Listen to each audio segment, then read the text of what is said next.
Welcome back to my channel. நீங்கள்லாம் எப்படி இருக்கீங்க? நான் உங்கள் விஜயகுமாரி. இன்றைக்கி நம்ம ஒரு சைட் டிஷ் தான் பார்க்க போகிறோம். இன்றைக்கி நம்ம பார்க்க போகிற ரெசிபி சவ் சவ் மசியல். இது சப்பாத்தி, பூரி, சாதம் எல்லாத்துக்கும் சைட் டிஷ்ஷாக தொட்டு சாப்பிட ரொம்ப நல்லாயிருக்கும். செய்யறதும் ரொம்ப ஈஸி. நீங்கள் சவ் சவ்வில் தொகையில் கூட்டு சாம்பார் தான் பண்ணியிருப்பீங்க. இன்றைக்கி ஒரு வித்தியாசமாக நான் மசியல் பண்ணி காமிக்கிறேன். இப்போ எப்படி பண்ணுறதுன்னு 2 டேபிள் ஸ்பூன் பாசிப்பருப்பை வாஷ் பண்ணி வச்சுருக்கேன். அதை ஒரு பாத்திரத்தில் போட்டுக்கலாம். இதாங்க சவுச்சவு. இதை ஒரு மீடியம் சைஸ் சவுச்சவு எடுத்து அதை கட் பண்ணி வச்சுருக்கேன் சின்ன சின்னதாக.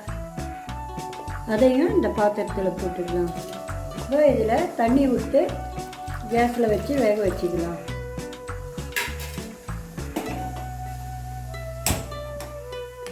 இதை பாருங்கள், சவுச்சவு பைக்கம் இருக்கும் நல்லா வெந்துருக்கு. கேஸ் ஆன் பண்ணி ஒரு பாண்ட்லி வச்சுருக்கேன். அதில் 2 ஸ்பூன் எண்ணெய் விட்டுக்கிறேன். எண்ணெய் காஞ்சிட்டு 1/2 ஸ்பூன் கடுகு, ஒரு 1/2 ஸ்பூன் உலக்கம் பருப்பு, வெந்தயம் ஒரு 1/4 ஸ்பூன், சீரகம் 1/2 ஸ்பூன். இதெல்லாம் நல்லா செவக்க வறுக்கணும். பருப்பெல்லாம் நல்லா செவந்தெடுத்து இதில் ஒரு வரமிளகாவை 2ஆக கிள்ளி வச்சுருக்கேன். அதையும் போட்டுக்கலாம். 2 பச்சை மிளகாய்,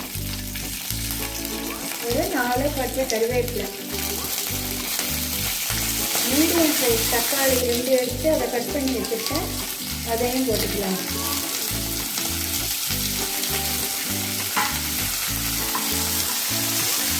நல்லா வரும்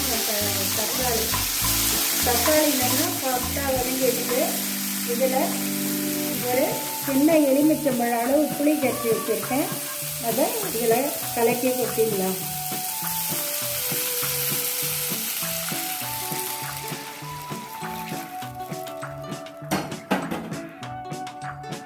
இதுக்கு தேவையானது 4 ஸ்பூன் உப்பு, பச்சை மிளகாயும் வரமிளகாயும் போட்டதுனால 3 ஸ்பூன் சாம்பார் பொடி, ஒரு 1/2 ஸ்பூன் மஞ்சள் பொடி,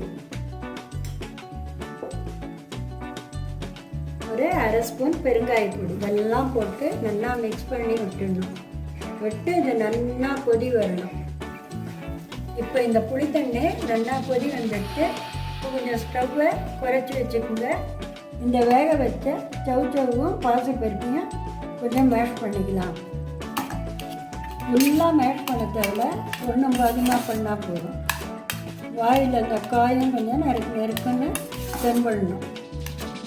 இப்போ இந்த மேஷ் பண்ணதை இந்த புளி தண்ணியில் ஆட் பண்ணிடலாம்.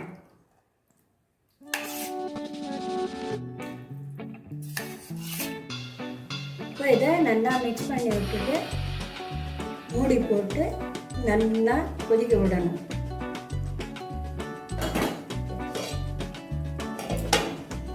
இப்போ இதை நல்லா கொச்சி எடுத்து இதில் 100 கிராம் துவரம் பருப்பை 5 விசில் விட்டு ப்ரெஷர் குக்கரில் வேக வச்சுருக்கேன். நல்லா குழையே வந்துருக்கு வருது. அதை இதில் ஆட் பண்ணிக்கலாம். இப்போ இதை நல்லா மிக்ஸ் பண்ணி விட்டுட்டு திரும்ப 10 நிமிஷம் மூடி போட்டு நல்லா கொதிக்க விடணும்.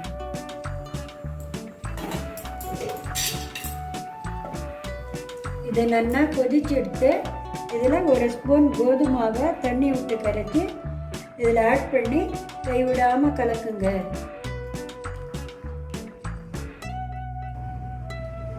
மசியல் ரெடி. இப்போ இதில் பொடியாக கட் பண்ண கொத்தமல்லியும் ஆட் பண்ணிக்கலாம். கேஸை ஆஃப் பண்ணிடணும்.